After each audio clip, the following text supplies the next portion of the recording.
Israel like Iran. Stephen Kinzer. Quick, name the rogue state in the Middle East. Hints.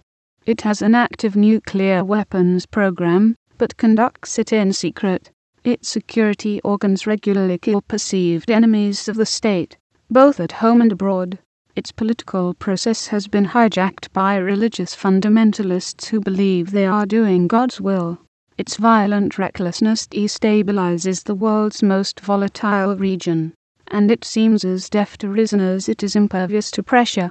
Also, its name begins with I. How you answer this riddle depends in part on where you sit.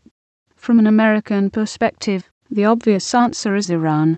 Iran seems alone and friendless, a pariah in the world, and deservedly so given its long list of sins. In Washington's view, Iran poses one of the major threats to global security. Many people in the world, however, see Iran quite differently. As just another struggling country with valuable resources, no more or less threatening than any other, ruled by a regime that, while thuggish, wins grudging admiration for standing up to powerful bullies. They are angrier at Israel, which they see as violent, repressive, and contemptuous of international law, but nonetheless endlessly coddled by the United States. The way American diplomats have spent the days following the Israeli raid on a flotilla of ships bringing relief aid to Gaza shows how differently the United States treats Israel and Iran. After Monday's deadly attack, a U.S. envoy, George Mitchell, flew to Tel Aviv and then traveled to Ramallah. He urged Israeli and Palestinian leaders to salvage whatever possible from the debacle and look for common ground, even though prospects for peace are remote. American diplomats at the United Nations, meanwhile, are working intensely to win support for punishing new sanctions on Iran. Their message about Iran is the precise opposite of the one Mitchell is preaching to Israelis and Palestinians. Negotiations are hopeless. Oppressive regimes understand only force, and all compromise equals appeasement. It is always difficult to compare the danger one country poses to global security with that posed by another, and it is natural to treat old friends differently from long-time enemies. Israel is a far more open and free society than Iran. Millions of Americans feel personally tied to its fate. Nonetheless, the contrast in American attitudes toward the two countries is striking.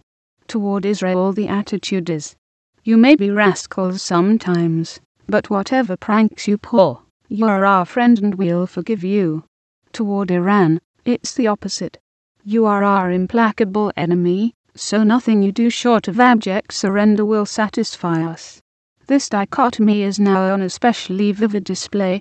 Israel's raid on the Gaza flotilla, like the Gaza occupation itself, has evoked only mild clucks of disapproval in Washington.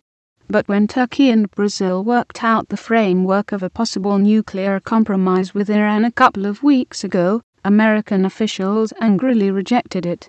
Instead of treating Israel and Iran so differently, the West might try placing them in the same policy basket and seeking equivalent concessions from both.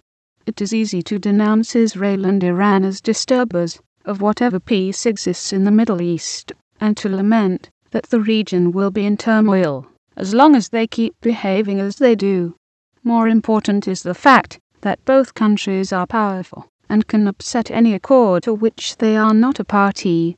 Punishing, sanctioning, and isolating them would be emotionally satisfying, but it is not likely to help calm the region.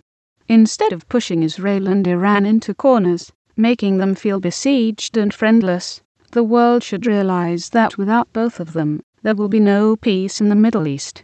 This requires a new, more creative approach to the challenge of protecting Israel over the long term. It also requires a willingness to engage Iran. As Lyndon Johnson famously reasoned, when he reappointed J. Edgar Hoover to head the FBI, it's probably better to have him inside the tent pissing out than outside the tent pissing in. Treating Israel and Iran more equally would also mean judging their nuclear programs by equivalent standards. If Israel and Iran are placed under the same set of rigorous nuclear safeguards, the Middle East will quickly become a safer place.